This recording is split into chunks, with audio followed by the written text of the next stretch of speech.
Hello दोस्तों, welcome to civil edge education.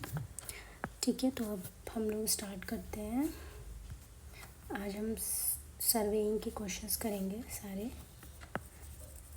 तो कुछ इंपॉर्टेंट क्वेश्चंस मैं लेके आई हूँ सर्वेइंग के 25 इंपॉर्टेंट क्वेश्चंस वो हम लोग करेंगे जो जनरली मोस्टली हमारे एग्ज़ाम्स में आते हैं। ठीक है, ओके। तो now the first question is, so this is the very common question. हमेशा ये क्वेश्चन पूछा जाता है पेपर में आपसे कि what is the scale, and इसमें पूछ रहा है कि which of the following scale is largest one. तो फर्स्ट ऑफ ऑल आपको पता होगा स्केल क्या होता है।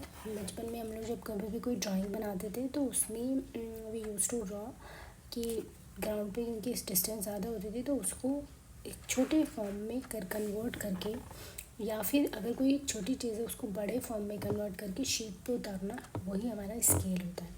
ठीक है, तो इन जनरल हम कहते हैं कि स्केल जो है वो, स्केल को हम लोग जो रिप्रेजेंट करते हैं एक रिप्रेजेंटेटिव फ्रैक्शन होता है, उससे रिप्रेजेंट करते हैं, जिसको हम कहते हैं रिप्रेजेंटेटिव फ्रैक्शन, जो कि हमारा होता है मैप डिस्टेंस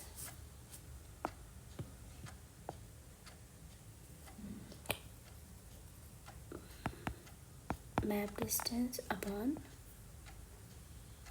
ग्राउंड डिस्टेंस। ठीक है, तो अगर हम एग्जांपल लें कि अगर कोई स्केल ऐसा है लाइक स्केल इक्वल्स टू, जैसे यहाँ पे दिया है 1 centimetre equals to 50 metre, means ये जो है ये हमारी मैप डिस्टेंस है और यही हमारी ग्राउंड डिस्टेंस है। मीन्स ग्राउंड पे अगर 50 मीटर है तो हम उसको शीट पे 1 सेंटीमीटर का बना रहे हैं। ठीक है, तो ये हमारा स्केल रहता है। तो इसको हम रिप्रेजेंटेटिव फ्रैक्शन से ही डिफ़ाइन करते हैं, और रिप्रेजेंटेटिव फ्रैक्शन जो रहता है हमारा वो यूनिट लेस होता है। तो अब इस स्केल को जब हम रिप्रेजेंटेटिव फ्रैक्शन में कन्वर्ट करेंगे तो we will write it like this, but it is unitless, तो इसको हम एक यूनिट में कन्वर्ट करेंगे ताकि यूनिट से यूनिट कट जाएगा। तो 1 metre equals to 100 centimetre. Now we get this, हमारा रिप्रेजेंटेटिव फ्रैक्शन ऑप्शन ए का ये आया है। ठीक है, सिमिलरली ऐसे ही सारे ऑप्शंस का हम रिप्रेजेंटेटिव फ्रैक्शन फाइंड आउट कर लेंगे। जैसे कि यहाँ पे सेकेंड ऑप्शन है 1:42,000, इस तरह से ये रिप्रेजेंट किया गया है। ये देखो, आपको ये पता होना चाहिए कि स्केल को रिप्रेजेंट करने का ये तरीका है।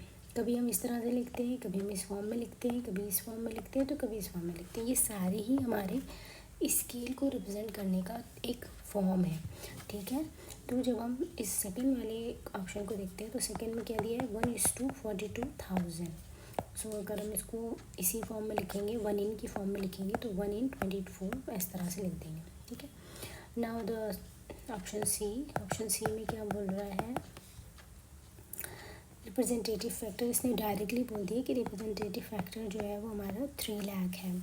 सो वी कैन मीन, इसका मतलब ये है कि 1:3 लाख इसकी वैल्यू है।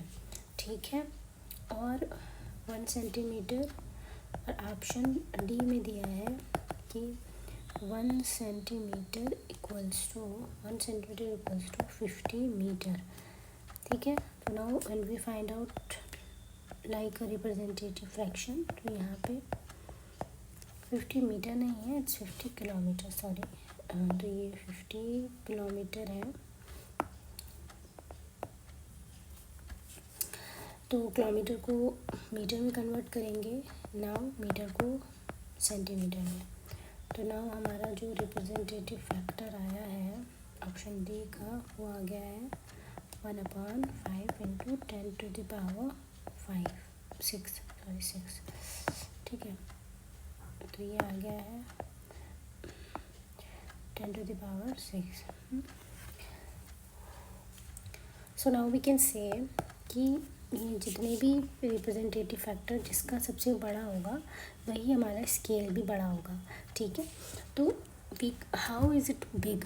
क्योंकि देखिए स्केल बड़ा होने का मतलब ये होता है कि अगर हम एग्जांपल बहुत सिंपल तरीके से कोई एग्जांपल लें कि अगर एक एग्जांपल है, एक कह रहा है कि 1 सेंटीमीटर इक्वल्स टू 5 मीटर और एक कह रहा है 1 centimetre is equals to 5 kilometre, तो मीन्स ये वाला स्केल हमारा बड़ा होगा बिकॉज इसका जब हम रिप्रेजेंटेटिव फैक्टर निकालेंगे तो ये निकलेगा 1/500, ठीक है। एंड सिमिलरली इसका निकलेगा 1/5000। सो रिप्रेजेंटेटिव फैक्टर वो होगा, ये वाला बड़ा होगा हमारा, ठीक है, जो उसकी फ्रैक्शन की वैल्यू ज़्यादा। और इसको जनरली भी हम समझ सकते हैं क्योंकि आप 5 मीटर की डिस्टेंस को 1 सेंटीमीटर बना रहे हो, ठीक है, वहीं दूसरे केस में 5 किलोमीटर ग्राउंड की डिस्टेंस को 1 सेंटीमीटर दे रहे हो, तो ये इससे जो बना हुआ आपका प्लान होगा वो बड़ा होगा कंपेयर टू दिस, इसकी वजह से ये हमारा बड़ा है, ठीक है। तो अगर इसमें देखें तो सब में सबसे बड़ा हमारा दिस है, तो यहाँ पर आंसर हमारा ये हो जाएगा, ठीक है। Now you can see, I hope आपको समझ में आ गया होगा। आप इसको इस तरह से भी याद कर सकते हो कि रिप्रेजेंटेटिव फैक्टर आप सबका निकालोगे और देख लोगे किसका डिनोमिनेटर सबसे कम है, तो जिसका डिनोमिनेटर सबसे कम होगा आप वो कर सकते हो। बाकी आपको अगर मैं बात करूँ तो देखो यहाँ पे मैंने एक्सप्लेनेशन भी दिया हुआ है, आपको PDF मिल जाएगी तो उसमें आपको प्रॉपर एक्सप्लेनेशन दिया हुआ है कि देखो यहाँ पे दिया है रिप्रेजेंटेटिव फैक्टर का पूरा दिया हुआ है और यहाँ पे आपको ये पूरा डिफाइन किया गया है, ठीक है। तो आप इसको इस तरह से भी याद कर सकते हो कि जिसका भी स्केल का RF का जो डिनोमिनेटर होता है वो छोटा होता है, वो स्केल उतनी ही बड़ी होती है। सिंपली आप ज़्यादा दिमाग लगाने की ज़रूरत नहीं, आप याद कर लो, ठीक है। Now the another question, I hope आपको समझ में आ गया होगा। Now will move to another question.